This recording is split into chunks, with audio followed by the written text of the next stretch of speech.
Winnie the Pooh, in which Piglet does a very grand thing.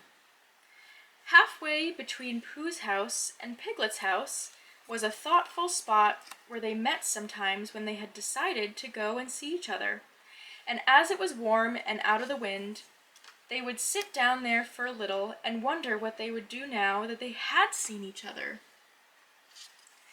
One day, when they had decided not to do anything, Pooh made up a verse about it so that everybody should know what the place was for.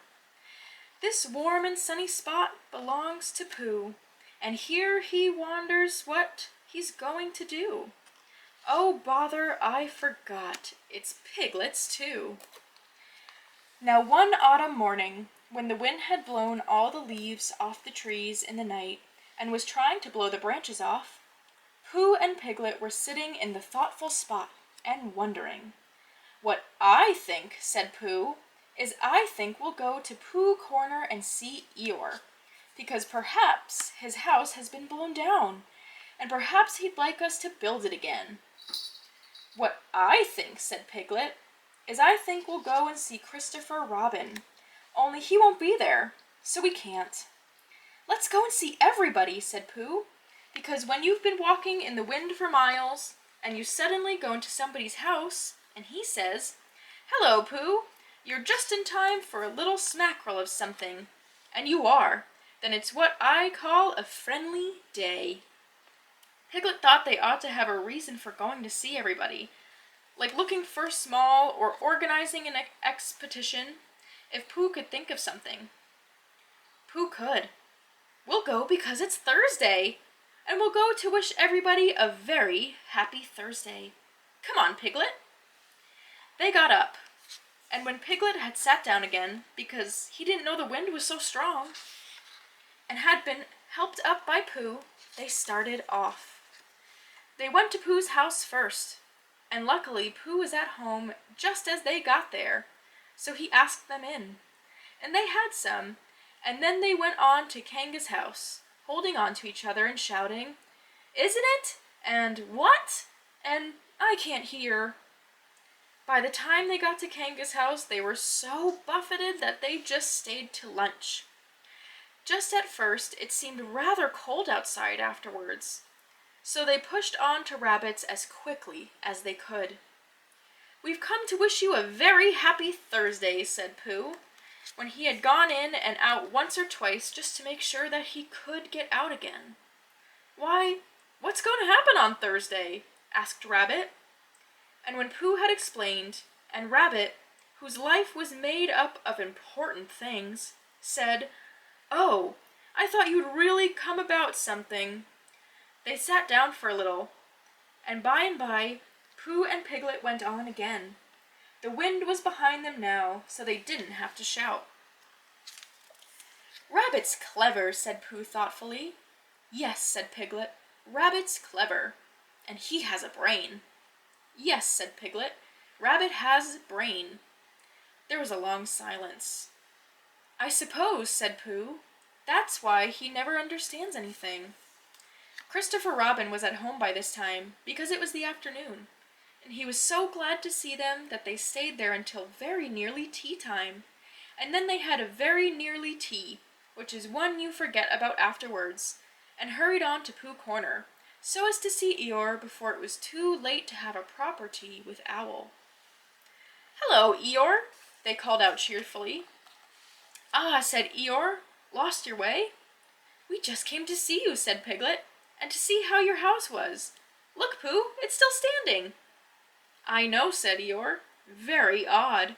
Somebody ought to have come down and pushed it over." "We wondered whether the wind would blow it down," said Pooh. "Ah, that's why nobody's bothered, I suppose. I thought perhaps they'd forgotten. Well, we're very glad to see you, Eeyore, and now we're going to see Owl. That's right, you'll like Owl. He flew past a day or two ago and noticed me. He didn't actually say anything, mind you, but he knew it was me. Very friendly of him, I thought. Encouraging." Pooh and Piglet shuffled about a little and said, "Well, goodbye, Eeyore," as lingeringly as they could, but they had a long way to go, and wanted to be getting on. "Goodbye," said Eeyore. "Mind you don't get blown away, little piglet. You'd be missed. People would say, 'Where's little piglet been blown to?' Really wanting to know. Well, goodbye, and thank you for happening to pass me." "Goodbye," said Pooh and Piglet for the last time, and they pushed on to Owl's house. The wind against them now, and Piglet's ears streamed behind him like banners. As he fought his way along, and it seemed hours before he got them into the shelter of 100-acre wood, and they stood up straight again to listen, a little nervously, to the roaring of the gale among the tree tops. "Supposing a tree fell down, Pooh, when we were underneath it?" "Supposing it didn't," said Pooh after careful thought. Piglet was comforted by this, and in a little while they were knocking and ringing very cheerfully at Owl's door. "Hello, Owl," said Pooh. "I hope we're not too late how are you, Owl? Piglet and I just came to see how you were, because it's Thursday." "Sit down, Pooh. Sit down, Piglet," said Owl kindly. "Make yourself comfortable." They thanked him and made themselves as comfortable as they could. "Because you see, Owl," said Pooh, "we've been hurrying so as to be in time so as to see you before we went away again." Owl nodded solemnly. "Correct me if I am wrong," he said, "but am I right in supposing that it is a very blusterous day outside?" "Very," said Piglet, who was quietly thawing his ears and wishing he was safely back in his own house. "I thought so," said Owl. It was on just such a blustery day as this that my Uncle Robert, a portrait of whom you see upon the wall on your right, Piglet, while returning in the late afternoon from a— What's that?" There was a loud cracking noise. "Look out!" cried Pooh. "Mind the clock! Out of the way, Piglet! Piglet, I'm falling on you!" "Help!" cried Piglet. Pooh's side of the room was slowly tilting upwards, and his chair began sliding down on Piglet's. The clock slithered gently along the mantelpiece, collecting vases on the way, until they all crashed together onto what had once been the floor, but was now trying to see what it looked like as a wall. Uncle Robert, who was going to be the new hearthrug, and was bringing the rest of his wall with him as carpet, met Piglet's chair just as Piglet was expecting to leave it, and for a little while it became very difficult to remember which was really north. Then there was another loud crack. Owl's room collected itself feverishly, and there was silence. In a corner of the room, the tablecloth began to wriggle. Then it wrapped itself into a ball and rolled across the room. Then it jumped up and down once or twice and put out 2 ears. It rolled across the room again and unwound itself. "Pooh," said Piglet nervously. "Yes," said one of the chairs. "Where are we?" "I'm not quite sure," said the chair. Are we in Owl's house?" "I think so, because we were just going to have tea, and we hadn't had it." "Oh," said Piglet. "Well, did Owl always have a letterbox in his ceiling?" "Has he?" "Yes, look." "I can't," said Pooh. "I'm face downwards under something, and that, Piglet, is a very bad position for looking at ceilings." "Well, he has, Pooh." Perhaps he's changed it, said Pooh, "just for a change." There was a disturbance behind the table in the other corner of the room, and Owl was with them again. "Ah, Piglet," said Owl, looking very much annoyed, "where's Pooh?" "I'm not quite sure," said Pooh. Owl turned at his voice and frowned at as much of Pooh as he could see. "Pooh," said Owl severely, "did you do that?" "No," said Pooh humbly, "I don't think so." "Then who did?" "I think it was the wind," said Piglet. "I think your house is blown down."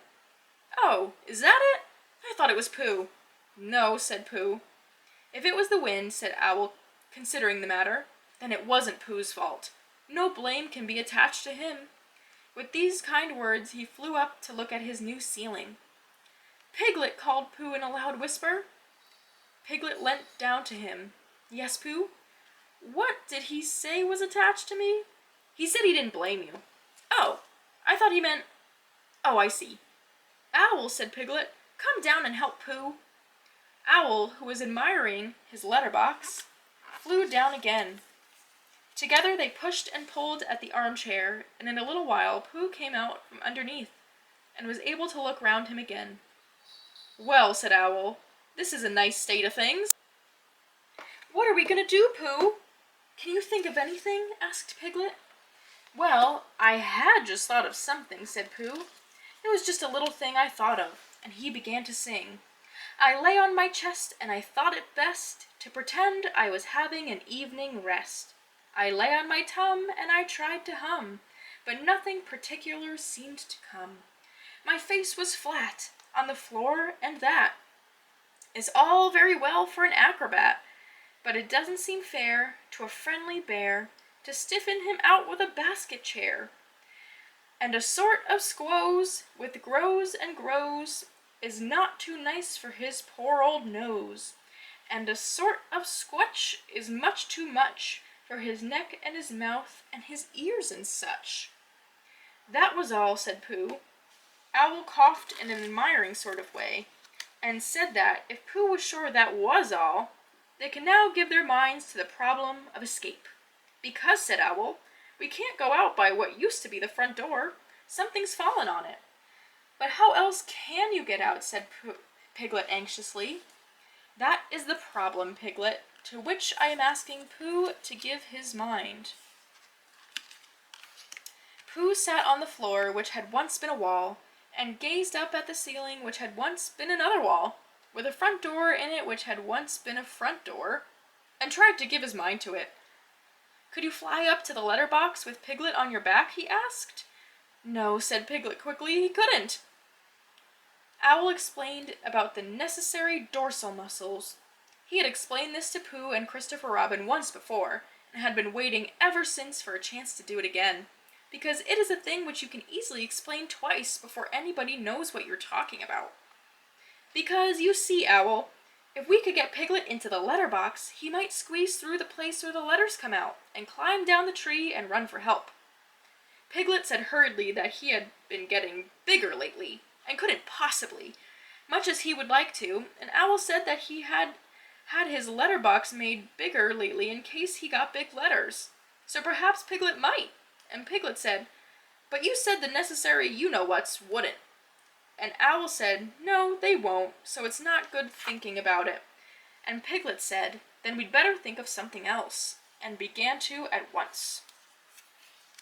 But Pooh's mind had gone back to the day when he had saved Piglet from the flood, and everybody had admired him so much.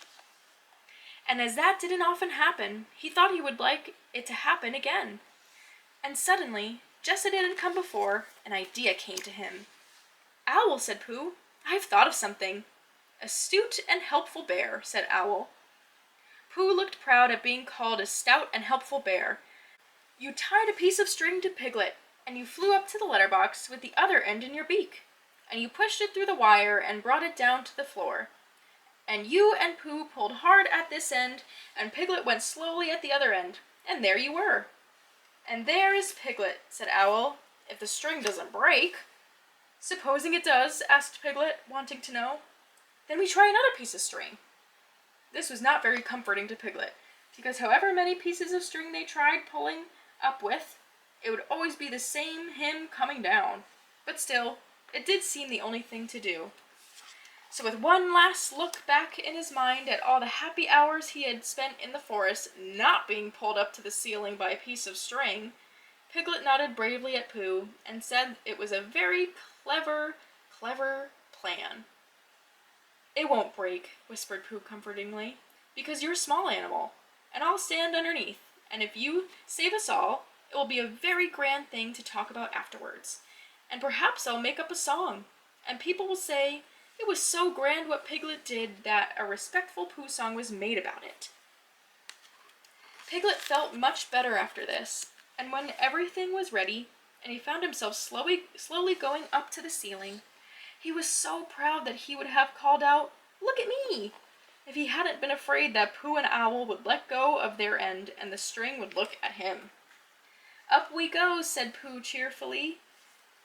"The ascent is proceeding as expected," said Owl.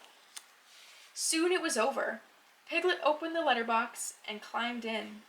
Then, having untied himself, he began to squeeze into the slit through which, in the old days when front doors were front doors, many an unexpected letter that Owl had written to himself had come slipping.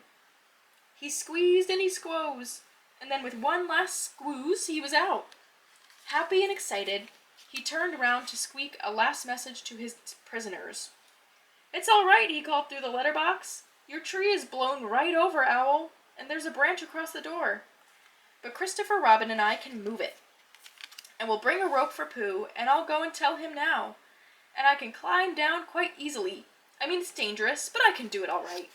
And Christopher Robin and I will be back in about half an hour. Goodbye, Pooh." And without waiting to hear Pooh's answer, "Goodbye and thank you, Piglet," he was off. "Half an hour," said Owl, settling himself comfortably. "That will just give me time to finish that story I was telling you about my Uncle Robert, a portrait of whom you see underneath you. Now let me see. Where was I? Oh, yes. It was on such a blusterous day as this that my Uncle Robert..." Pooh closed his eyes. The end.